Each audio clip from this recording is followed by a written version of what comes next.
tout l'objectif du démarrage de la vie, c'est fixer l'axe, c'est trouver l'étoile et à partir d'elle, de lui être fidèle. Et une fois qu'on a l'étoile et qu'on est fidèle, elle va nous permettre de nous libérer de nous-mêmes. Le démarrage de Terre des Hommes, c'est ceci. L'homme se découvre quand il se confronte à l'obstacle. Et nous, bien souvent, dès qu'il y a obstacle, c'est le petit bourgeois de Toulouse qui arrive. Il fuit. Il ne regarde pas. Je voudrais dédier cette soirée à une vertu cardinale de Saint-Exupéry, qui s'appelle l'amitié. Si nos écoles existent dans plus de 50 pays, si notre volonté de vouloir faire de la philosophie quelque chose de pratique, c'est essentiellement aussi pour construire cette fraternité humaine, mais il ne peut pas y avoir de fraternité humaine s'il n'y a pas d'amitié. C'était la vertu cardinale de Saint-Ex. Sans l'amitié, il n'aurait jamais pu faire ce qu'il a fait dans sa propre vie, et notamment participer avec le groupe 233. Le groupe 233, qui était un groupe qui, durant la guerre de 39-40, risquait sa vie tous les jours pour aller en reconnaissance. Et c'est une vertu qui est aujourd'hui mal comprise, l'amitié. L'amitié, c'est une vertu qui permet donc de grandir, parce qu'on a la chance de rencontrer d'autres personnes qui ont envie de grandir. Et donc, est ami celui qui est capable de dire les choses. Est ami celui qui est capable de pouvoir permettre la croissance de l'autre. Et donc, voilà, Saint-Exupéry, je lui dédie cette soirée, c'est sans l'amitié, je n'aurais pas pu faire tout ce que j'ai fait dans ma vie. Voilà. Personnellement, au sein de l'association Nouvelle Acropole, ça fait plus de 44 ans que j'y suis, donc j'y suis arrivé en culotte courte. Et vivre un idéal de vie, c'est beau dans les rêves quand on a 18 ans, on l'écrit, on le voit, on a envie d'un monde nouveau et meilleur, on a envie de paix universelle, on a envie que les gens s'entendent, bref, qu'il y ait une fraternité sur Terre. Mais ça, c'est les écrits, et ça, c'est les rêves de 18 ans. Alfred de Vigny disait une chose suivante: une vie réussie est un idéal de jeunesse concrétisé dans l'âge mûr. Ce n'est qu'en fin de parcours de vie qu'on voit sa propre vie.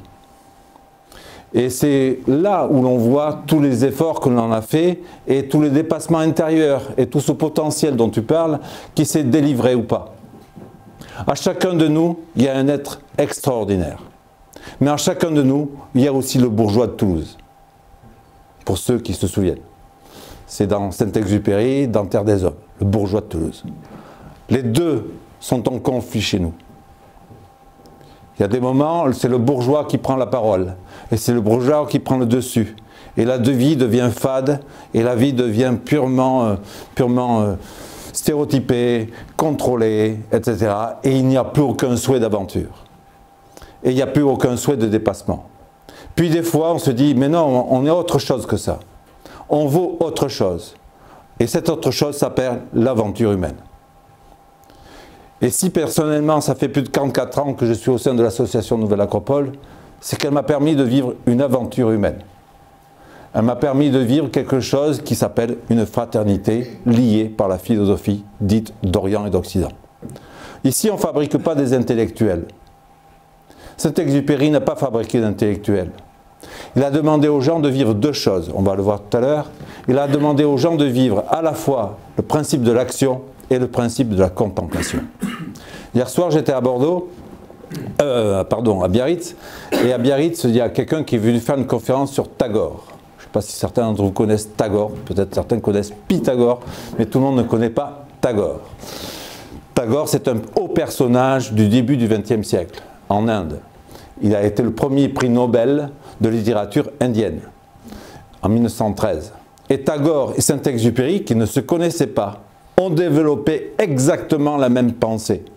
La pensée de l'homme qui s'unifie par l'universel. Et la pensée de l'homme qui s'unifie parce qu'il est capable de marier deux choses qui sont contraires en lui, la contemplation et l'action. On va essayer de définir un peu mieux ceci. D'accord? Donc, vertu cardinale de ce soir, c'est l'amitié. Et l'amitié, elle se construit par la responsabilité. Elle ne se construit pas par le copinage. Le copinage, ce n'est pas de l'amitié. Sans la responsabilité, il ne peut pas y avoir d'amitié. Et voilà ce que nous dit Saint-Exupéry. Il va nous dire beaucoup d'autres choses et on va le voir ensemble. Donc ce soir, on va aller à la découverte d'un personnage que la France a oublié, même si on le voit partout. Mais la France a oublié Saint-Exupéry. Il a oublié sa pensée, il a oublié que peut-être c'est lui qui a la meilleure solution pour le monde d'aujourd'hui.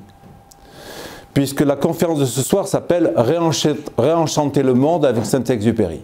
Donc il faut déjà faire le constat du désenchantement. Quel est le désenchantement? Le désenchantement, il est très simple. Je vais frapper peut-être un peu fort, un peu haut. Il est très très simple. Il est identitaire et il est spirituel. Avant toute chose. Étant identitaire et la construction actuelle de notre identité étant sur de mauvaises bases, ça construit un désenchantement. On va le voir tout à l'heure dans une pensée de Saint-Exupéry. Et il est spirituel. On a soif de spiritualité. La spiritualité ne veut pas dire la religiosité. La spiritualité veut dire savoir faire de sa vie un don. Savoir faire de sa vie un véritable sacrifice. Vous verrez tout à l'heure comment il en parle, Saint-Exupéry. C'est-à-dire une offrande de vie. Mettre sa vie en cérémonie. En cérémonie pourquoi? Pour le bon, le vrai et le juste. Et à ce moment-là, on peut créer quelque chose qui va dégager l'unité du monde. On rêve tous de véritable fraternité et de véritable paix. Mais elle ne peut pas se faire par décret. Surtout aujourd'hui, elle ne peut se faire que si les gens acceptent de rentrer en capacité de sortir d'eux-mêmes et de monter dans leur propre vie vers une spiritualité. À la fin de Terre des Hommes, Saint-Exupéry dit ceci: « Seul l'esprit, s'il souffle sur la glaise, peut créer l'homme. Seul l'esprit, s'il souffle sur la glaise, peut créer l'homme. » On a soif de ça, c'est vital. Donc, on va aller à la découverte de ce personnage qui a été encore une fois masqué par son petit enfant, dont on parlera demain, le Petit Prince. Tout le monde connaît le Petit Prince, mais personne ne connaît vraiment la pensée de Saint-Exupéry. L'enfant a détrôné le père. C'est un parricide. Hein? C'est vraiment le mythe de Saturne. Voilà. C'est-à-dire que l'enfant a vraiment masqué Saint-Exupéry, et quand on dit Saint-Exupéry, on dit « Ah oui, Petit Prince ». Mais on oublie Courrier Sud, on oublie Terre des Hommes, on oublie l'être en otage, on oublie Pilote de guerre, on oublie de pensée mûrie, construite, réfléchie et hautement humaine, celle qui nous est nécessaire pour aujourd'hui. Le désenchantement, il se produit aussi par rapport à une chose, la perte de l'esthétique, la perte de l'élégance de vie. L'art de vivre, une élégance. Une élégance de vie, ça s'appelle la capacité de savoir vivre et de savoir mourir. C'est ça une élégance de vie. Et la camaraderie et l'amitié qui se dégageait avec Saint-Exupéry et tous les gens qui ont fait l'aéropostale, il y avait une esthétique de vie. Vous voyez, ce soir, je voulais savoir si j'allais faire la conférence avec une cravate. D'habitude, je ne fais pas les conférences avec une cravate. Mais pour une esthétique et en hommage à Saint-Exupéry qui prenait son avion avec une cravate, je fais la conférence avec la cravate. Il y avait un art d'être, un art de regarder la vie. Et cet art de regarder la vie, il nous l'a appris à travers la capacité de pouvoir faire émerger chez l'être humain un idéal. Saint-Exupéry est un idéaliste philosophe. Et c'est parce qu'il a un idéal et une capacité de vision qu'il va pouvoir écrire en fin de vie Le Petit Prince. Le Petit Prince est un accouchement de sa pensée. Pour bien comprendre Le Petit Prince, il faut avoir lu Courrier Sud, mais vous pouvez venir quand même demain, hein, Courrier Sud, Terre des Hommes, etc. C'est un aboutissement. Pourquoi? Parce que Le Petit Prince se termine sur une seule et unique image, une étoile à suivre. Chacun d'entre nous, on est perdu quand on arrive sur Terre. On a un destin de feuille morte au départ. Un destin de feuille morte, c'est un destin où on est axé sur rien. On ne sait pas pourquoi on est là. Tout l'objectif de démarrage de la vie, c'est fixer l'axe. c'est trouver l'étoile et à partir d'elle, de lui être fidèle. Et une fois qu'on a l'étoile et qu'on est fidèle, elle va nous permettre de nous libérer de nous-mêmes. Le démarrage de Terre des Hommes, c'est ceci. L'homme se découvre quand il se confronte à l'obstacle. Et nous, bien souvent, dès qu'il y a obstacle, c'est le petit bourgeois de Toulouse qui arrive. Il fuit. Il ne regarde pas. Voilà. Donc c'était en guise d'introduction pour bien comprendre le personnage. Et maintenant, on va rentrer dans sa vie et on va comprendre un petit peu tout ce qu'il nous dit. Alors, attendez, on va aller au début. Voilà. Regardez bien déjà cette première phrase. Connaître. Sincèrement, j'ai prévu un grand diaporama. Je ne pense pas qu'on fera tout, mais j'essaierai d'aller sur les essentiels. Connaître, ce n'est point démontrer, ni expliquer, c'est accéder à la vision. Mais pour voir, il convient d'abord de participer. C'est ça un idéal. On ne peut pas connaître, on ne peut pas accéder à la vision si on ne participe pas. D'abord parce qu'on n'a aucune légitimité. Et surtout, on n'aura aucune captation. Aujourd'hui, les gens, nous-mêmes, on est là des paroles faciles. Vraiment là. On n'en peut plus. Ce qu'on veut, c'est des gens qui ont des visions, qui ont des regards, qui disent le cap, c'est là-bas. La direction, c'est là-bas. L'étoile à fixer, c'est là-bas. Regarde là, tu vas la trouver. Et l'important, c'est d'axer et de trouver son étoile. Et à partir du moment où on trouve son étoile, on trouve son axe et son chemin de réalisation. Donc connaître, ce n'est point démontrer ni expliquer, c'est accéder à la vision, mais pour voir, il convient d'abord de participer. Antoine de Saint-Exupéry, le voici, il est là, hein, voyez, avec sa tête blonde. Il est né à Lyon. Il est né à Lyon un 29 juin. Et il a un destin particulier, hein, on va le voir tous ensemble. Et donc, quand je suis allé à Lyon, je suis allé voir la colonne, je suis allé voir la maison, enfin voilà. Donc j'ai trouvé. Hein. Il est le troisième d'une fratrie de 5. Donc, vous arrivez à voir? Ça va pas? Donc, voilà, le voilà ici, d'accord? Et c'est le troisième. Ah, d'accord. Non, c'est pas bon? C'est bon? Non, c'est mieux comme ça. Oui. Voilà. En fait, c'est pour la caméra.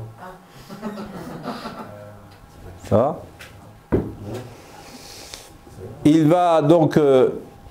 c'est bon? Non mais vas-y, hein. C'est bon? Donc le troisième d'une famille de 5. Et donc il va avoir plusieurs surnoms. Mais il y en a un qui lui va très très bien, qui s'appelle le Roi Soleil. Le Roi Soleil, c'est un surnom qui lui a été donné par sa sœur, hein, qui est donc ici, Marie-Madeleine, dite Bibiche, et qui va le donner donc... vous voyez, ils ont tous un surnom, hein. Voilà. Marie-Madeleine, dite Bibiche, Simone, dite Mono, Antoine, Roi Soleil, dit Tonio aussi, le Père Tranquille et dite Didi.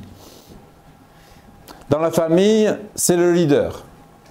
Dans la famille, c'est lui qui fait jouer toute la famille, qui fait les pièces de théâtre, qui invente plein de sortes de jeux, etc. Et sa chevelure blonde rappelle que vraiment il est l'image du soleil et c'est pour ça que sa sœur l'appelle le Roi Soleil.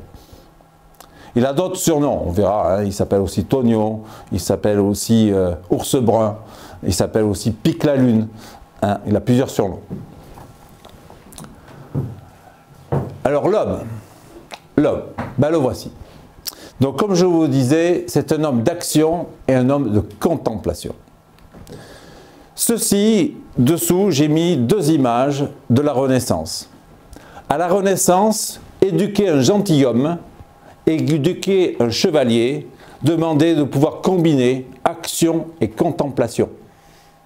Notamment avec Marcille Fessin, l'école des Médicis, qui formait les chevaliers, qui soient aussi bien hommes d'armes, peintres, sculpteurs, tout ce que vous voulez, artistes. C'était des gens d'action et de contemplation, qui sont les 2 choses à pouvoir croiser dans sa propre vie. Qu'est-ce que ça veut dire? Action et contemplation, c'est pouvoir retirer une expérience de l'action que l'on mène. Ça s'appelle, avec d'autres philosophes, ça s'appelle penser pour soi-même. Faire chaque soir un petit regard d'introspection sur sa propre vie et sur ce que l'on a vécu dans sa journée. Mais si on ne vit rien, on ne contemple rien. C'est fade. Et on dira, ben aujourd'hui il a fait beau, le ciel était bleu, il y avait un beau coucher de soleil. Voilà. Mais si on ne vit pas, on ne peut pas contempler.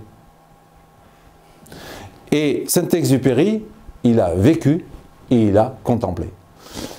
Et j'ai mis ici donc le symbole du caducée, puisque le symbole du caducée, c'était sa symbolique du temps de la Renaissance, le mariage de l'action et de la contemplation. Ce mariage de l'action et de la contemplation, on va le retrouver aussi comme ceci.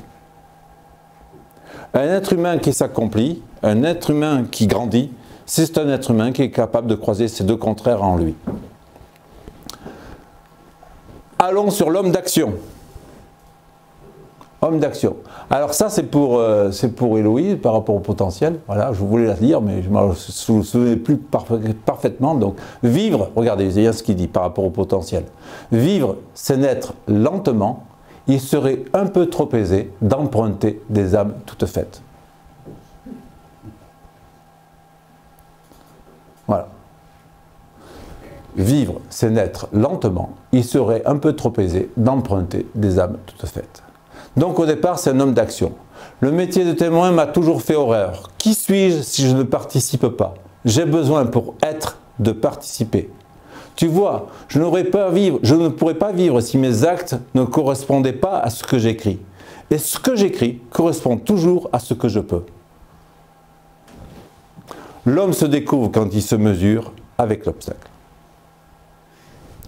Homme d'action, pilote, militaire, romancier, essayiste, poète, ambassadeur, journaliste, inventeur, philosophe, illustrateur. Et on pourrait même mettre économiste. Voilà tout ce qu'il a fait dans sa vie.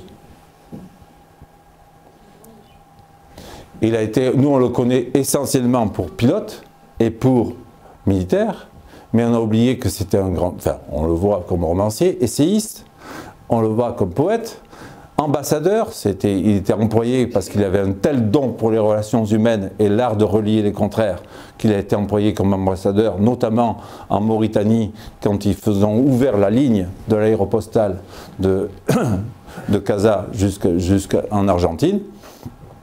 Et donc il a joué avec les morts, il a fait des négociations, puisqu'à l'époque ça rigolait pas. Hein. Un avion quand il tombait, les morts allaient capturer l'aviateur et il le rançonnait. Voire parfois il le tuait. Voilà. Ok, donc c'est l'homme d'action. L'homme de contemplation, le voici. Donc, seul l'esprit, s'il souffle sur la glaise, peut créer l'homme. Alors ça, c'est plus costaud à comprendre, mais Saint-Exupéry, toute son œuvre, va faire qu'à la fin de vie, il aboutit sur le concept de civilisation. Aujourd'hui, on aurait une civilisation à bâtir, et bien ce serait très sain de s'inspirer de toute la pensée de Pilote de guerre. Il termine Pilote de guerre avec le chapitre 24, 25, 26 et 27, qui sont des chapitres dédiés à la civilisation de demain, à celle qu'il faut construire.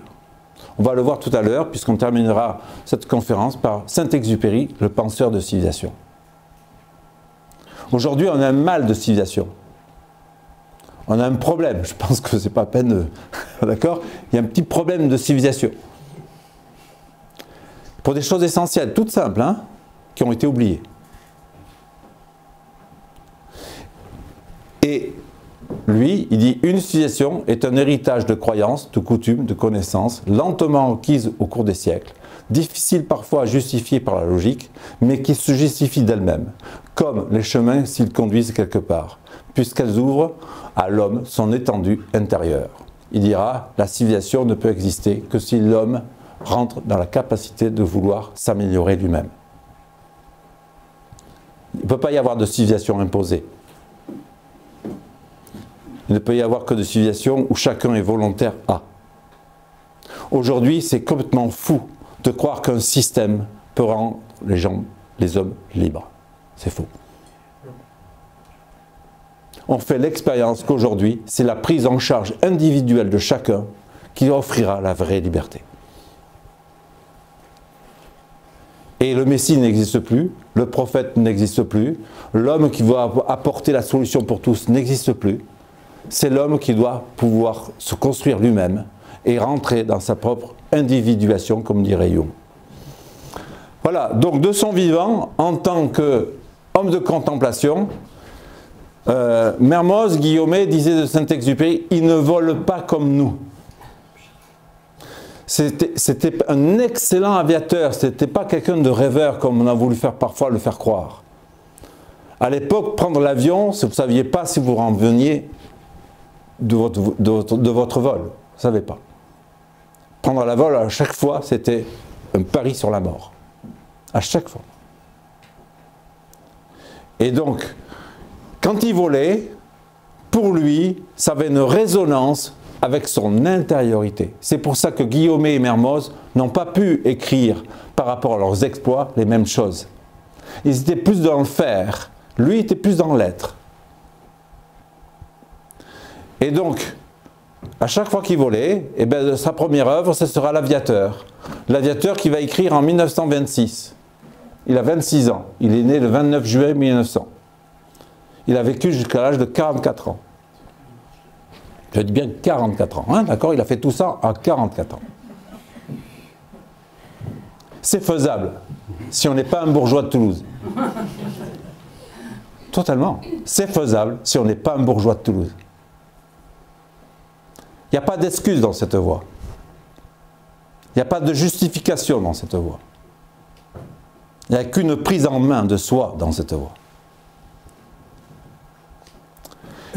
Et donc, Aviateur, 1926, Courrier Sud, 1929. Tout à l'heure, je vous dirai une tirade de Courrier Sud, et vous verrez à l'âge de... Parce qu'il est sorti à 29 ans, mais il a écrit cette tirade à l'âge de 27 ans, et vous verrez la profondeur de la tirade à 27 ans. Vol de nuit, 31 ans. Terre des hommes, 39 ans. Ça, c'est le livre qui va unifier. Hein. Pilote de guerre, 42 ans. Lettre à un otage, 42 ans. Le Petit Prince, 43 ans. Et Le Petit Prince étant le dernier livre qu'il a écrit. Pour la petite histoire, on en parlera aussi un peu demain, parce que demain c'est sur Le Petit Prince pur. Le Petit Prince, il ne sait pas du tout ce qu'il en est. Puisque le 2 avril 1943, quand il part des États-Unis, Le Petit Prince n'est pas encore sorti. Et il sortira en Amérique. Il n'arrivera en Europe qu'en 1946, 2 ans après sa mort. Il n'aura jamais eu un seul ouvrage dans sa main. Et le bébé, l'enfant, c'est le fruit de ça on verra aussi, on expliquera demain, c'est le fruit de sa conscience qui pendant 43 années a accouché de ce chef-d'œuvre. Eh bien, le bébé a masqué le père. L'enfant a masqué le père. Des livres posthumes. Citadelle. Citadelle. Ah oui, si je mets le doigt dessus, ça ne va pas marcher. Attendez, hop, voilà. Voilà, Citadelle. Alors, pour la petite histoire, Citadelle était son livre. Citadelle, il voulait l'écrire comme étant son livre. Je fais juste une petite parenthèse. Au mois d'août 1942, il rencontre ses éditeurs et il y a l'épouse qui lui dit, de l'éditeur, qui lui dit « Mais pourquoi vous ne feriez pas un conte pour enfants avec pour personnage principal ce petit bonhomme que vous dessinez sur les nappes depuis tant d'années ?» Et il répond « Non, je me consacre à Citadelle.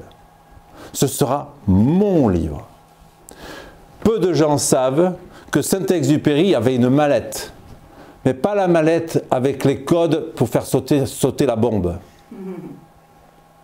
Il avait une mallette qu'il portait avec lui tout le temps, et dans laquelle il y avait les œuvres de Platon, Teilhard de Chardin, Bergson, les contes d'Andersen, et j'en passe, et des stoïciens, etc. C'était sa mallette qu'il étudiait tout le temps. Et en fait, Citadelle, est une reprise de la République de Platon, qui devait être adaptée pour notre époque. Mais il n'a pas eu le temps de la mettre en forme. Donc c'est quasiment très difficile à lire, Citadelle. Parce que ce sont des morceaux qu'on a retrouvés après sa mort, et il y a une dame qui en a fait le cahier posthume. Mais ce n'est pas une écriture aboutie. Mais c'est le commentaire de la République de Platon, Citadelle. Donc c'est la vision que la civilisation peut exister à la seule et unique condition, s'il y a des rois philosophes. On verra ça par la figure du roi dans le Petit Prince. La figure du roi dans le Petit Prince est une explication du roi philosophe. Après, il y a écrits de guerre, lettres de jeunesse, carnets, enfin tout ça, les écrits, etc., c'est plus de 6 000 à 7 000 courriers qui ont été envoyés tout en faisant tout ce qu'il faisait. Donc tous les soirs, il faisait sa méditation, sa contemplation. Sa mère disait que son œuvre et ses écrits, c'était comme un diamant. Il les épurait, il les taillait comme un diamantaire taille un diamant. Sans cesse, il le travaillait. Et l'homme d'action et de contemplation, eh ben, il va être résumé par cette phrase, qui est la phrase de Didier Dora. C'est au contact des ouvriers, des mécaniciens, des monteurs, des radios qu'il a découvert la noblesse du travail, les ressources profondes qui permettaient d'espérer réunir un jour les hommes et les faire s'unir par-dessus leurs divisions. C'est au Cap Juby, et surtout là, que Saint-Exupéry a découvert la beauté et la nécessité des relations humaines. Nous subissons des problèmes très difficiles à régler dans la traversée du Rio de Oro. Les morts nous considéraient comme des ennemis irréductibles, nous traitaient comme tels, avaient tué 3 des nôtres. Il fallait trouver une solution dans la nature et de nos relations. Il fallait les humaniser. C'est précisément pourquoi j'ai envoyé Saint-Exupéry, qui à l'époque me paraissait le plus préparé, le plus indiqué pour réunir les conditions nécessaires pour faire comprendre la nature de nos actions, de notre action aux morts. Et les morts vont l'appeler le prince des sables. C'est lui qui a permis aux morts d'accepter tout ceci. Alors, on va aller sur Saint-Exupéry, le visionnaire. Vous savez qu'il y a une phrase de Malraux qui dit ceci. On l'attribue à Malraux, mais c'est peut-être pas tout à fait sûr. Le 21e siècle sera spirituel ou ne sera pas. On est en plein dedans, hein, ça fait 25 ans qu'on y est. Hein. Vous voyez, donc il a vraiment dit ce qu'il fallait. Malraux était un ami intime de Saint-Ex. D'accord? Et regardez ce qu'écrit Saint-Exupéry au mois de juin 1943. Au mois de juin 1943, il est en Algérie, à Oujat exactement, et ensuite il va écrire cette lettre qui s'appelle la lettre au général X. Je recommande à toutes les personnes qui sont ici de taper sur internet lettre au général X de Saint-Exupéry et vous verrez la vision. Vous verrez comment cet homme a été capable de montrer en 1943 toutes les erreurs dans lesquelles le monde va aller. Il s'est trompé sur rien. Absolument sur rien. Le pauvre, s'il devait vivre aujourd'hui, je crois qu'il ne pourrait pas. Sincèrement, je crois qu'il ne pourrait pas. Ce serait quasiment presque impossible pour lui. Et regardez bien ce qu'il écrit. Ah, général, il n'y a qu'un problème, un seul de par le monde. Rendre aux hommes une signification spirituelle, des inquiétudes spirituelles, faire pleuvoir sur eux quelque chose qui ressemble à un chant grégorien. Et la fin de la lettre, les derniers mots de la lettre. Mais si je rentre vivant de ce job nécessaire et ingrat, c'est-à-dire, il partait avec les Lightning P-48 faire l'observation depuis Bastia, mais si je rentre vivant de ce job nécessaire et ingrat, il ne se posera pour moi qu'un problème. Que peut-on, que faut-il dire aux hommes? Et il est mort. Cette lettre au général X, c'est pour ça que certains disent peut-être qu'il s'est suicidé, ce qui est absolument faux, hein, c'est pas possible dans sa pensée. Cette lettre au général X, il l'a posée sur le bureau de son commandant le 30 juillet 1944. Or, elle était écrite depuis le mois d'août 1943. Et on ne sait pas pourquoi. Je ne sais pas, soit il a senti quelque chose, soit il sentait que c'était son dernier vol. Vous savez, vous connaissez peut-être l'histoire, mais Saint-Exupéry a redemandé à se réengager dans l'armée et à reprendre du service dans les vols à l'âge de 44 ans, ce qui était absolument interdit, à l'âge de 43 ans exactement, ce qui est absolument interdit, ce n'était pas possible. Mais comme il s'appelait Saint-Exupéry, on lui a donné un passe-droit. On lui a donné un passe-droit et le passe-droit c'était de pouvoir faire 5 vols. Il a fait les 5, il a demandé en plus, on lui a accordé. Mais comme quand il prenait l'avion et que ça devenait des avions plus compliqués, à un moment donné, le général de la base a dit « il faut qu'on interdise à Saint-Exupéry de voler, il va se tuer ». On lui fait faire ce dernier vol et quand il revient, on lui interdit de voler. Mais on ne pouvait pas interdire de voler à Saint-Exupéry. Il fallait trouver un motif. Et donc, le motif, c'était le débarquement dans le sud de la France. Et toute personne qui était donc avertie du débarquement ne pouvait plus voler. Et donc, il fait son dernier vol. On ne sait pas pourquoi, il met la lettre sur le bureau. Le 30 juillet, il s'envole et il ne reviendra plus jamais. Et pourtant, quand il devait revenir, on devait plus ou moins lui dire « c'est fini ». Et cette lettre au général X est une lettre dite testamentaire, tant elle propose la prochaine vision.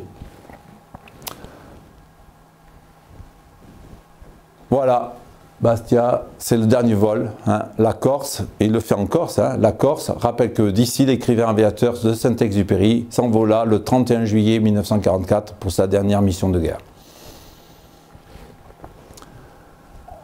La fameuse gourmette, retrouvée le 7 septembre 1998. Maintenant, on va aller sur la vie et l'œuvre.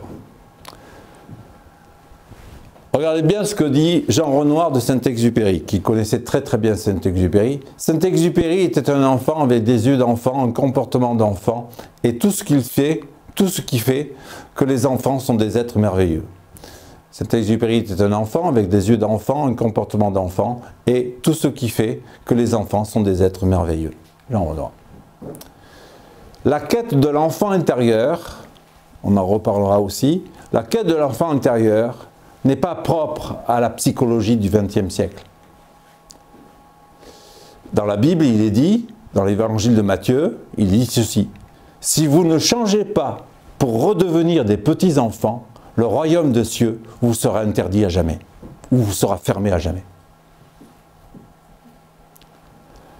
Cette quête de trouver l'âme d'enfant, de trouver la véritable naïveté face à la vie, tout en ayant la maturité de vie, est une capacité de croiser les contraires. Et Saint-Exupéry, il l'avait, parce qu'il avait l'âme de l'enfant et la profondeur du sage. Vraiment la profondeur du sage. Regardez ce qu'il dit de l'enfance.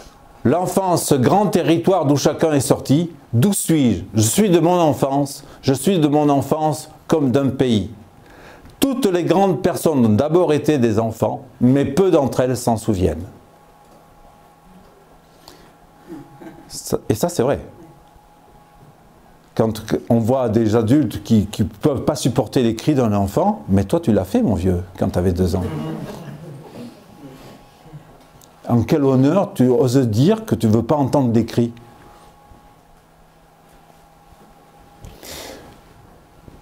Donc le voilà, vous voyez, ici, c'est lui. Voilà, et il joue, il a une imagination hyper débordante. Là, c'est lui aussi, avec les 5. Voilà, voilà. Vous voyez, les rois soleil pique la lune, ours brun, Tatane, j'avais oublié, pique la lune.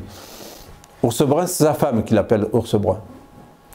Certains même l'appelaient le pachyderme. Oui, parce qu'il avait en fin de vie, il était tellement blessé de partout que pour se déplacer, c'est très difficile pour lui.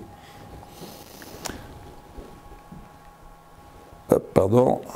Alors, quand est née la capacité de toucher son destin? C'est arrivé à l'âge de 12 ans.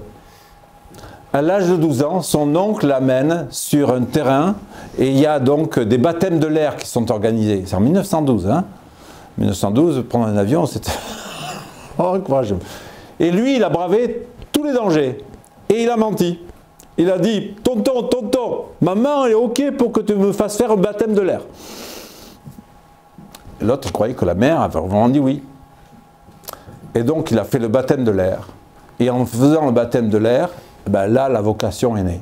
Il a su qu'il devait devenir aviateur. Ce qui est de très intéressant, c'est que la personne qui lui a fait faire le baptême de l'air, à l'époque, il fallait quand même avoir un diplôme, il fallait avoir quand même un diplôme d'aviateur, et bien la personne, elle l'avait eu 3 jours avant, le jour de l'anniversaire de Saint-Exupéry, le 29 juin 1912. Et lui, il est allé 3 jours après à ce baptême de l'air. Voilà. Juillet 1912, le destin frappe, Antoine brave tous les dangers et interdits familiaux. À l'insu de sa propre mère, il effectue son baptême de l'air comme pilote, qui, coup du sort, avait réussi, le gars qui lui a fait passer, Wobrelski, avait réussi son brevet d'aviateur quelques jours auparavant, le 29 juin 1912. Bouleversé par cette rencontre avec le ciel, Antoine s'empare de son stylo d'écolier, marque ses souvenirs et écrit des poèmes en hommage à l'aviation. 3 vers nous subsistent. Les ailes frémissaient sous le souffle du soir, le moteur de son chant berçait l'âme endormie, le soleil nous frôlait de sa couleur pâlie. 12 ans, hein?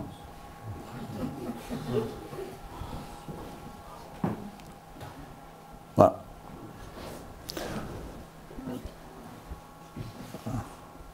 Pour le plus grand bien de l'humanité, une vocation vient de naître. Mais cette vocation, elle va être un petit peu biaisée. Parce qu'il y a la vie de l'adolescent. Vie de l'adolescent, il y a rencontre amoureuse. Donc il y a rencontre amoureuse qui est donc Louise de Villemorin, et dont il est éperdument amoureux. Et les parents, alors il y a un problème, c'est un choc. C'est que de Saint-Exupéry c'est noble, Louise de Villemorin c'est noble, mais les uns habitent à Paris, les autres en province, les uns sont très riches, les autres sont très pauvres.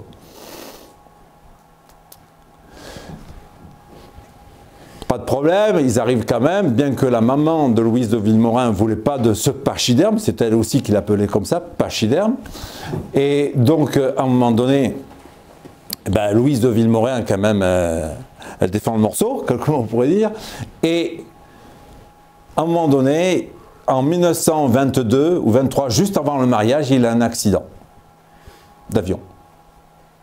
Et là, la famille dit, si vous voulez épouser notre fille, c'est interdit l'avion. Et lui, par amour, il va renoncer à être aviateur. Il va renoncer à être aviateur et, regardez même, il va donc, la famille lui trouve un emploi de bureau aux Tuileries de Boiron, hein, c'est pour faire les Tuileries de Boiron. Puis, il deviendra vendeur de camions chez Saurer. Pendant 1 an, en 1900, il a vendu 0 camion.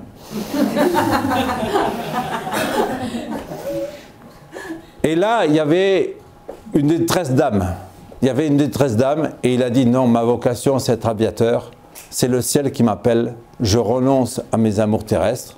Je rentre pour mes amours célestes. Et donc, il rompt le mariage et il va donc vivre sa vie que l'on connaît à partir de 1924 en tant qu'aviateur. Ce qui est intéressant pour la petite histoire, c'est que Louise de Villemorin, en fin de vie, va se marier avec André Malraux. Voilà. Voilà.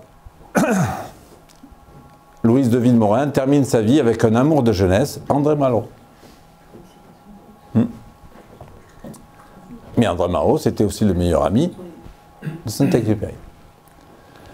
C'est décidé, le sous-lieutenant de réserve Antoine de Saint-Exupéry sera pour toujours aviateur. 1924, il rentre à la compagnie aérienne française, compagnie Latécoère, l'Aéropostale, Air France, groupe 233, groupe 233. Voilà. Et là, c'est toute sa vie d'aviateur. Très rapidement, sa vie, simple, 29 juin, naissance, mort de son père, 1904. Problème très fort, la mort de son frère en 1917. Mort de son frère qui est donc un peu plus jeune que lui, mais son frère est d'une intelligence remarquable et son frère va faire un testament. Au moment où il meurt, il dit à Antoine de Saint-Exupéry, « Viens, je veux te faire mon testament. » Et il lui donne sa bicyclette et un autre objet dans son testament.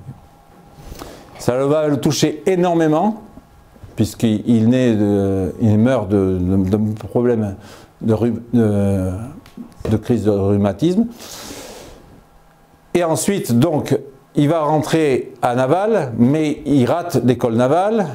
Ensuite, il va faire, en 1920, il va partir à Paris, aux Beaux-Arts à Paris. Là, il va rencontrer Bernard Lamotte. Bernard Lamotte qui sera l'illustrateur au départ du Petit Prince, mais ce n'est pas lui qui le fera à la fin. Il rencontre donc ce grand personnage, Bernard Lamotte, qui va retrouver de nouveau en Amérique. Bref, il commence sa vie, il rend, il avance. Et après, 1924-1926, il rentre dans l'aviation. 1929, comme je vous disais, Courrier Sud. 1930, il est chevalier de la Légion d'honneur. Voilà. 1931, c'est vol de nuit. C'est le fait qu'il soit chef de l'aéropostale en Argentine. Vol de nuit, pour le savoir, c'était la lettre d'amour qu'il a écrite à Consuelo, qui faisait 80 pages. Voilà. Et ça a été arrangé pour vol de nuit. Mais au départ, c'était sa lettre d'amour pour Consuelo. Bref, après, il s'engage. Bon, je ne vais pas passer sur sa vie parce qu'on me passerait trop de temps. Hein.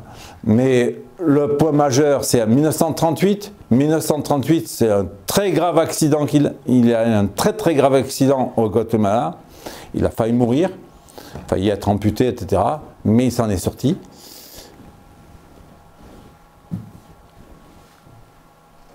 « 1939, c'est Terre des Hommes. 1940, reçoit la Croix de guerre avec Palme. Hein. C'est la débâcle. Et 1941, il part à New York. Alors, il part à New York pour plusieurs choix. Tout simplement parce qu'en fait, il s'aperçoit qu'il faut réveiller l'Amérique au problème de ce qui se passe en Europe. Donc, il part en Amérique. Il va écrire Pilote de guerre. Pilote de guerre va connaître un succès fou en Amérique. Il va réveiller la mentalité américaine sur la tragédie européenne. Et en écrivant Pilote de guerre, pour que ce soit édité en France, il faut que ça passe dans les mains de la propagande française, qui était sous-occupée par les Allemands. On a demandé au premier temps que le livre, il y a 4 mots qui soient sortis. Les 4 mots, c'était « Hitler est un idiot ». Ils ont été sortis, mais après, même Pilote de guerre, par les collaborateurs, a été critiqué et ça a été interdit en France. Ça a été vendu sous le manteau. Clandestinement parlant, pardon, excusez-moi, et ça a été donc vendu sous le manteau, et petit à petit, Pilote de guerre a pris son aura et sa puissance. Voilà, 2 avril, départ de New York, juin, lettre en otage, et enfin, il va ensuite décédé le 31 juillet 1944, décollage, il ne rentre pas, voilà, et 14h30, c'est fini, il ne reviendra plus. Ça, c'est tous les brevets d'invention de Saint-Exupéry. Et maintenant, on va aller sur l'œuvre. Donc, on va aller sur l'œuvre et voilà ce que dit sa mère. Un manuscrit que tu taillais tel un diamant jusqu'à ce qu'il te semble parfait. Un manuscrit que tu taillais tel un diamant jusqu'à ce qu'il te semble parfait. Marie de Saint-Exupéry. Courrier Sud. Alors Courrier Sud, comme je vous disais, c'est un livre qui est le fruit de son problème avec Louise de Villemorin. Et dedans, donc, il y a un personnage, il y a Geneviève, qui représente Louise de Villemorin, puis un autre personnage qui s'appelle Jacques de Bernis, et donc, c'est toute l'histoire d'un aviateur qui risque sa vie et qui n'est pas accepté par la famille, etc. Mais dans Courrier Sud, je vais aller assez vite, dans Courrier Sud, vous avez une tirade, qui est celle-ci. Et on va la lire ensemble, qui va vous expliquer toute la pensée de Saint-Exupéry. Je suis la source de toute vie. Je suis la marée qui entre en vous et vous anime et se retire. Je suis le mal qui entre en vous et vous déchire et se retire. Je suis l'amour qui entre en vous et dure pour l'éternité.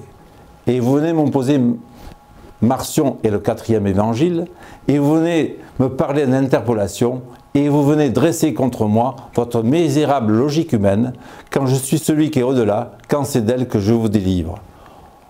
Ô prisonniers, comprenez-moi, je vous délivre de votre science, de vos formules, de vos lois, de cet esclavage de l'esprit, de ce déterminisme plus dur que la fatalité.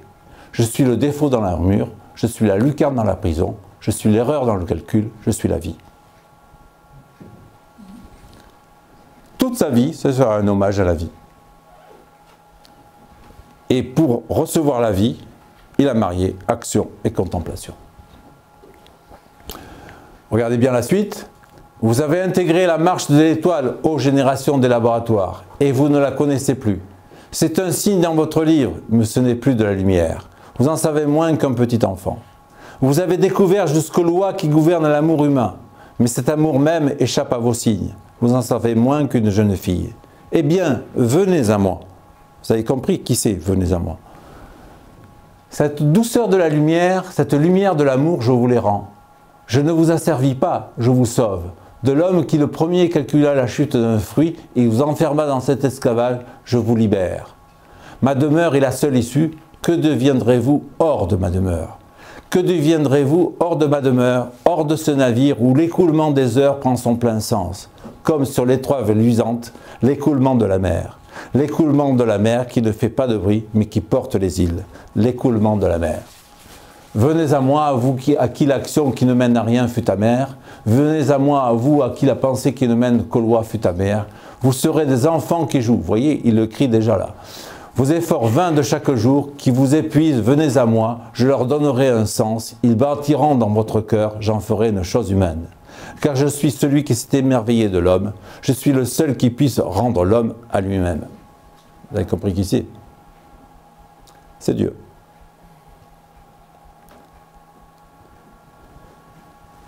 Saint-Exupéry n'est pas un croyant catholique, mais c'est un homme qui a mis l'infini dans sa propre vie.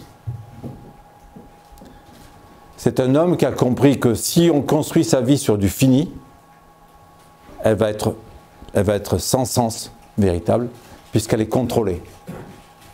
À partir du moment où on est capable de mettre de l'infini dans sa propre vie, donc un rêve, elle va nous permettre de vivre un dépassement.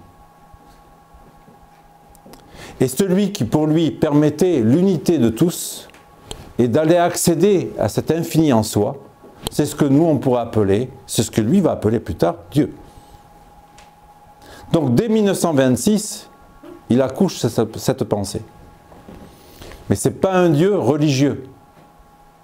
C'est un Dieu qui propose la capacité d'épouser ce qu'on appelle une quête.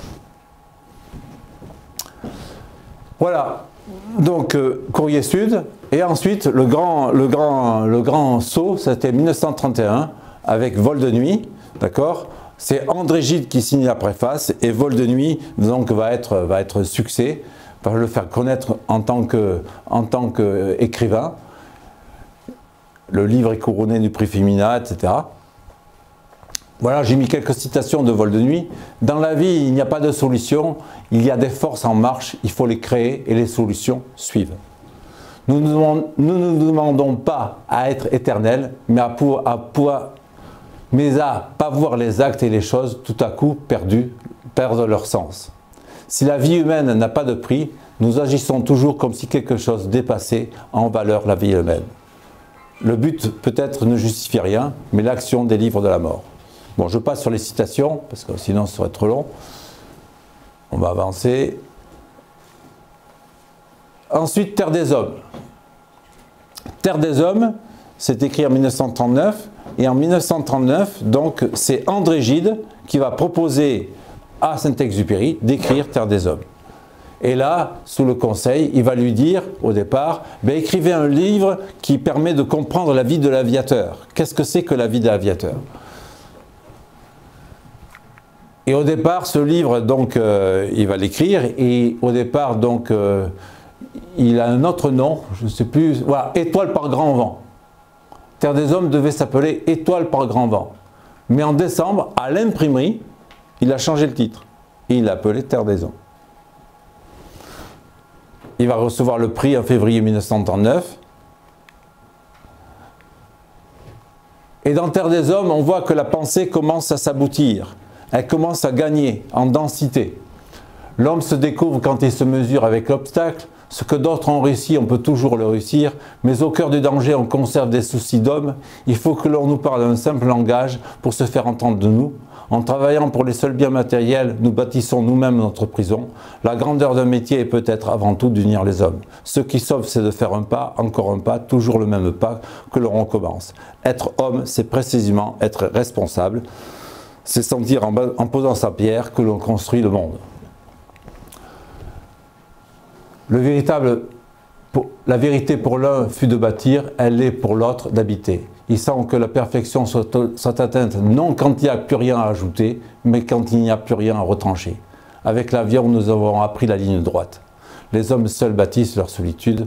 Ce n'est pas la distance qui mesure l'éloignement. L'empire de l'homme est intérieur. L'homme est cible sur Terre pour des tireurs secrets. C'est magnifique, pour ceux qui ont lu Terre des Hommes, c'est magnifique Terre des Hommes.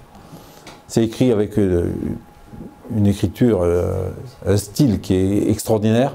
Il y a tout un hommage au désert, etc. Et il y a tout le passage avec Guillaumet. Tout le passage avec Guillaumet est excellent. Vous savez que Guillaumet, en 1936, il tombe dans les Andes. Et Guillaumet, donc, est un ami intime de Saint-Exupéry. À l'époque, Saint-Exupéry est responsable de l'aéropostale.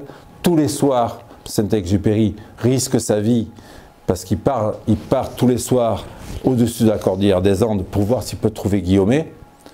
Dans le cockpit, à l'extérieur, il fait moins 51. Hein.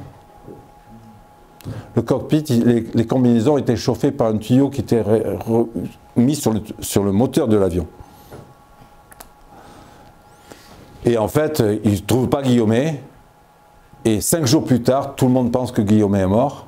Et on entend au Chili, Guillaumet est vivant.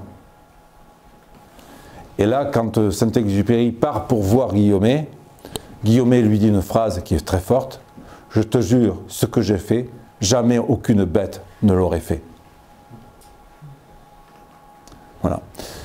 Il faut lire le passage, c'est très très beau. Tout ce que fait Guillaumet aussi, puisqu'il veut sauver sa femme. Donc pour sauver sa femme, il faut que le corps soit retrouvé, il le sait. Donc au départ, il veut mourir sur un rocher. Mais en se mettant sur le rocher, il sent qu'il a encore un peu de force pour avancer. Il continue à avancer. Et à la fin, il arrive à trouver la civilisation. On passe à...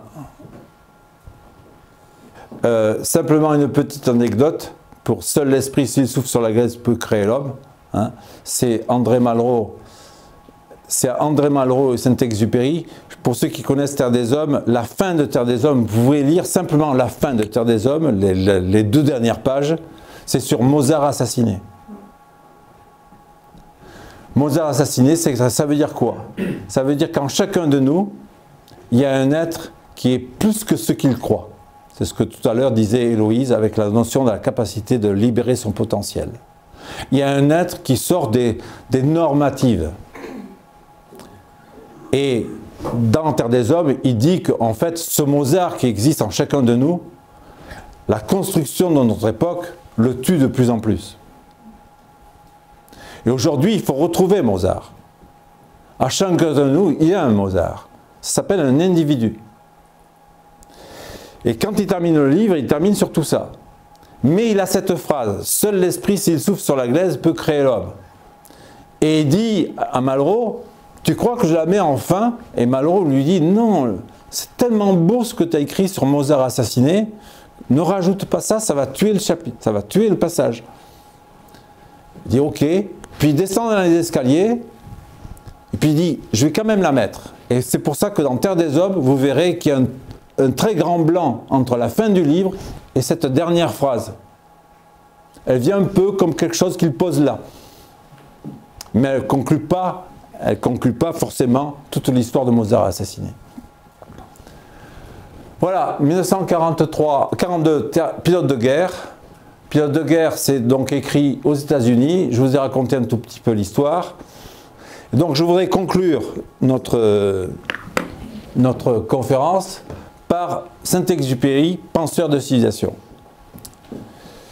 Toute sa pensée, lentement et progressivement, a fait aboutir à la notion qu'il ne suffisait pas d'avoir une idée de l'homme, il fallait avoir aussi une idée de ce que pourrait être le monde de demain. Et donc il va penser ce qu'on appelle la civilisation pour demain. Et la civilisation pour demain, il l'écrit dans Pilote de guerre. Vient l'heure comme maintenant où je ne comprends plus mon pays. Un pays n'est pas la somme de contrées, de coutumes, de matériaux que mon intelligence peut toujours saisir, c'est un être. Une cathédrale, c'est bien autre chose qu'une somme de pierres. Elle est géométrie et architecture. Ce ne sont pas les pierres qui la définissent, c'est elle qui enrichit les pierres de sa propre signification. Ces pierres sont ennoblies d'être pierres d'une cathédrale. Les pierres les plus diverses servent son unité. La cathédrale absorbe jusqu'aux gargouilles les plus grimaçantes dans son cantique. C'est magnifique. L'objectif pour lui, c'est comment unifier les hommes dans leur diversité, aussi bien de l'homme simple jusqu'à l'homme le plus complexe. La cathédrale peut absorber les pierres qui y prennent un sens, mais le tas de pierres n'absorbe rien, et faute d'être en mesure d'absorber, il écrase. C'est-à-dire qu'aujourd'hui, il nous faut la capacité que nos propres vies aient un sens. Sinon, la vie, elle nous écrase. On dit à quoi bon? Qu'est-ce que ça sert? À quoi ça sert? Et pour acquérir ce sens, il faut l'action. Il faut la confrontation. Sans ça, il ne peut pas y avoir le sens. Quiconque porte déjà dans le cœur une cathédrale à bâtir est déjà vainqueur. Dans ma civilisation, celui qui diffère de moi, loin de me léser, m'enrichit. Notre unité au-dessus de nous se fonde en l'homme. En l'homme se retrouvent de même les Français de France et les Norvégiens de Norvège.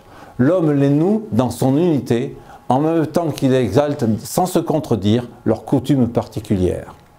Donc l'homme avec un grand H, c'est la capacité de voir qu'en chacun de nous se cache l'homme, l'être humain au plus haut niveau. Au-delà de toutes les différences de culture, de toutes les différences de coutumes et de toutes les différences donc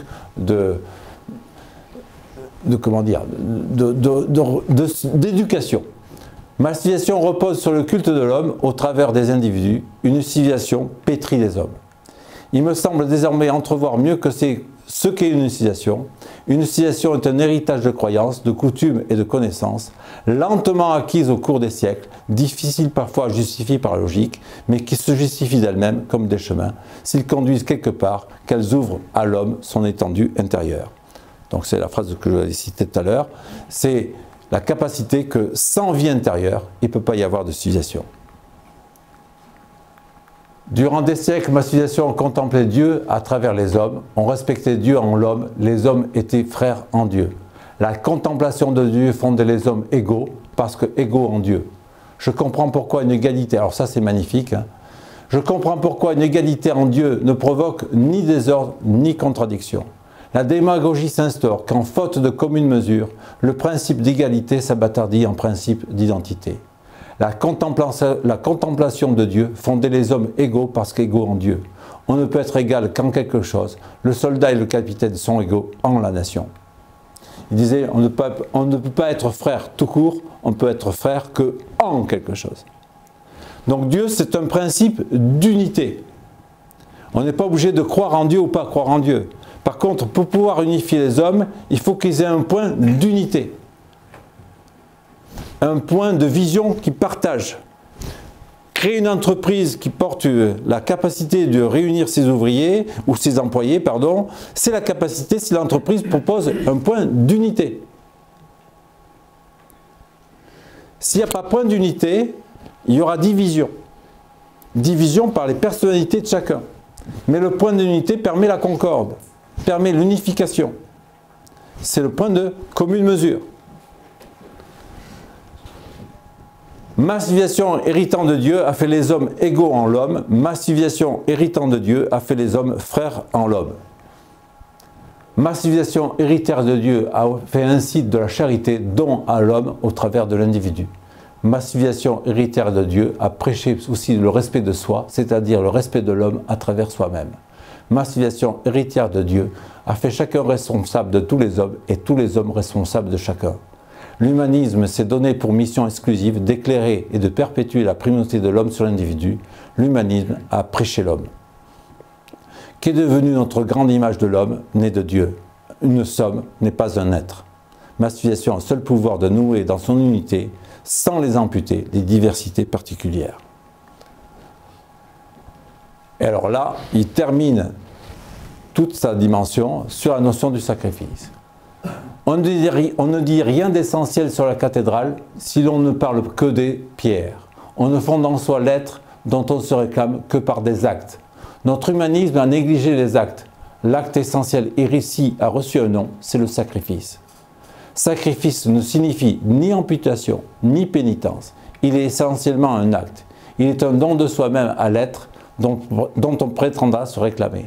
Un domaine n'est pas la somme des intérêts, là est l'erreur, il est la somme des dons. Si on veut être capable de pouvoir créer demain une meilleure humanité, il faut que chacun puisse se prendre en charge par rapport à la générosité. Et la capacité de pouvoir donner. Et donc pouvoir faire acte de sacrifice. Acte de capacité d'aller au-delà de simplement son intérêt personnel. Et pour ça, il faut un point de commune mesure. S'il n'y en a pas de point de commune mesure, très vite on défend son parti et très vite on défend sa partie singulière. Et on ne voit pas la notion de pouvoir œuvrer pour quelque chose de plus grand. Le partage n'assure pas la fraternité. Elle se noue dans le seul sacrifice. Elle se noue dans le... Ça, c'est tout ce qu'il apprend avec le groupe 233. Hein. Tout ce qu'il apprend avec le groupe 233, c'est cette notion-là. Son acte de participer avec le groupe 233.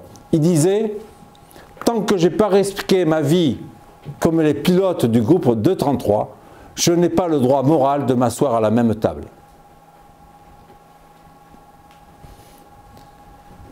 Et voilà, c'est comme ça qu'il s'est forgé. Elle se noue dans le don, à plus vaste que soi. Nous avons réduit notre fraternité à ne plus être qu'une tolérance mutuelle.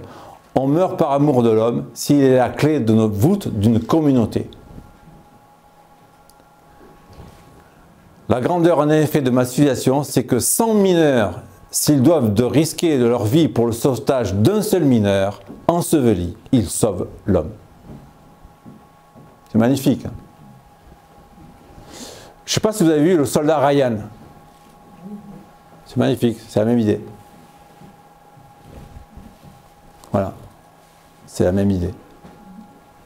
C'est au nom d'un homme, on est capable de donner sa propre vie pour sauver l'homme. Et là, vous allez voir, donc on va clôturer avec ça. Je combattrai pour la primauté de l'homme sur l'individu, comme de l'universel sur le particulier. Je crois que le culte de l'universel exalte et noue les richesses particulières et fonde le seul ordre véritable, lequel est celui de la vie. Alors, ce qui est très curieux, c'est que l'image de l'universel, c'est l'étoile à 5 branches. L'image de l'universel, c'est l'étoile à 5 branches. Si vous regardez Le Petit Prince, tout à l'heure, Héloïse disait que Le Petit Prince était donc le livre le plus traduit dans le monde et le plus vendu dans le monde. C'est le 3e livre le plus vendu dans le monde. Il a été traduit en plus de 357 langues et dialectes. Pourquoi? Parce que Le Petit Prince touche l'universel. Il touche quelque chose qui va au-delà des cultures, au-delà des circonstances. Il touche un point d'unité. Et si vous regardez bien Le Petit Prince, sur Le Petit Prince, il a des épaulettes. Et les épaulettes, vous regarderez, ce sont 2 étoiles à 5 branches. C'est le symbole de l'homme de Vitruve. C'est le symbole de l'homme accompli. C'est le symbole de celui qui a trouvé l'universel en lui. Et tous les êtres de paix ce sont les hommes qui sont capables de comprendre qu'au-delà du circonstanciel, il y a un homme universel en nous. Mais cet homme universel qui est en nous, il n'existe pas par le principe d'uniformité. Il existe par le principe d'individuation. De trouver sa propre note, de trouver son propre son. Et cette propre note et ce propre son ne peuvent être unifiés et jouer une symphonie que s'il y a un but commun, une œuvre à accomplir. S'il n'y a pas d'œuvre à accomplir, il n'y aura pas de symphonie. Et c'est pour ça qu'il dit tout à l'heure que le capitaine et le soldat se reconnaissent en la nation. Le drapeau d'une nation est pour offrir une vision commune. C'est pour unifier par le haut. Et donc, toute personne qui possède une œuvre commune à bâtir va rencontrer ce qu'on appelle les conflits humains. C'est ce que l'on vit dans une école de philosophie, par exemple. Tout est beau chez soi. Tout est très bien chez soi. Tout va bien. On ne se confronte à rien. Et surtout pas à l'autre. Et plus on va aller dans l'histoire qui va arriver, je pense que c'est criant, plus on a tendance à se couper réellement du contact profond avec l'autre. L'intelligence artificielle ne va pas nous y aider. L'arrivée du monde de demain est une arrivée où, sincèrement, ceux qui n'auront pas de vie intérieure, ce sera très difficile. Très difficile. Il faut construire une vie intérieure, profonde. Et cette vie intérieure ne peut exister, et il l'a compris, lui, que si on est confronté aux choses, que si on se met en danger par rapport aux choses. Sinon, comment voulez-vous savoir qui l'on est? Sinon, on fait du psychisme, on fait de la psychologie. Mais la psychologie est intéressante quand elle est au sens d'une action. Et pas pour nous endormir. Donc, je pense que ce qui veut dire, c'est que je suis d'une civilisation qui a choisi l'homme comme clé de voûte, c'est très profond. Et cet homme-là, il est symbolisé par l'étoile à 5 branches. Pour ceux qui font un peu de symbolisme ou qui sont intéressés par l'Égypte, ils avaient déjà compris en Égypte l'homme à 5 branches. Puisque si vous allez dans tous les plafonds des temples égyptiens, pendant 3000 ans, ils ont représenté les étoiles de la même façon, avec le même style, une étoile à 5 branches qui symbolise l'homme. Et pour qu'il y ait homme, il faut qu'il y ait la capacité d'unifier le divin en soi. C'est pour ça que dans Courrier Sud, il dit « Je suis le seul, je suis celui qui s'est émerveillé de l'homme, je suis le seul qui peut rendre l'homme à lui-même. » C'est le mariage d'un spirituel et d'un humain qui fait que l'humain s'accomplit. La route invisible de la pesanteur délivre la pierre, les pentes invisibles de l'amour délivrent l'homme. Il est aisé de fonder l'ordre d'une société sur la soumission de chacun à des règles fixes. Il est aisé de façonner un homme aveugle qui subisse, sans protester, un maître ou un coran. Mais la réussite est autrement haute qui consiste, pour délivrer l'homme, à le faire régner sur soi-même. Si ce n'est pas Marc Aurèle, ça. Si ce n'est pas la vie philosophique au plus profond. Si ce n'est pas le connais-toi toi-même, qui est enseigné aux hommes depuis une multitude de temps. La phrase c'est « connais-toi toi-même et tu connaîtras les dieux et l'univers hein ». C'est-à-dire tu connaîtras le mystère. La pire des choses, c'est se croire défini. Quelqu'un qui vous dit « je me connais », moi, il me fait peur. Ben oui.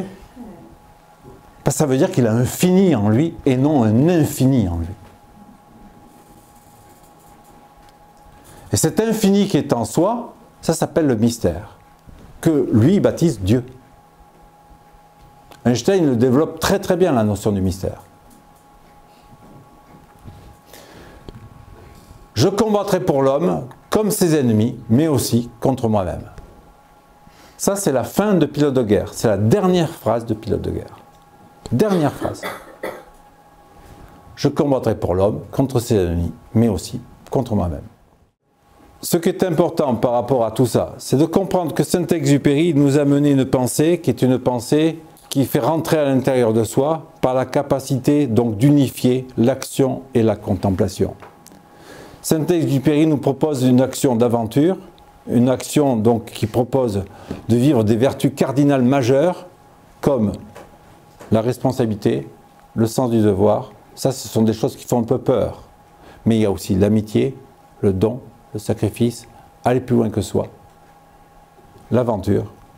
Et lentement et progressivement s'installe ce qu'on appelle un chemin spirituel en soi. Il ne peut pas y avoir de spiritualité vivante si l'homme ne se prend pas en main et s'il ne décide pas d'aller plus loin que ce qu'il est.